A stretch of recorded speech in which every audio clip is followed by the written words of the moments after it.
रोहित पवारांनी मतदार यादीतील घोळ समोर आणलाय। कर्जत जामखेडमधील मतदार यादीतील घोळ त्यांनी समोर आणला।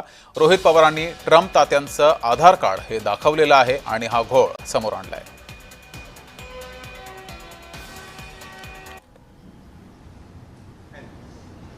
सबमिटेड, आता प्रिंट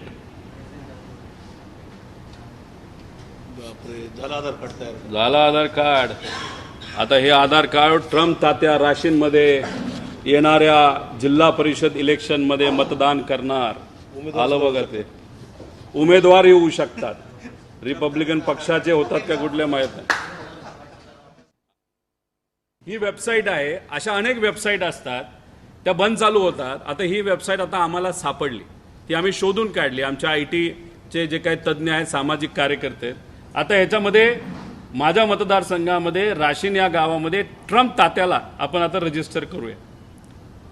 हे कसं केलं जातं हे तुम्ही समजून घ्या। आणि याचा वापर धड दिवसा ढवळ्या या सरकारने तिथं केलेला आहे।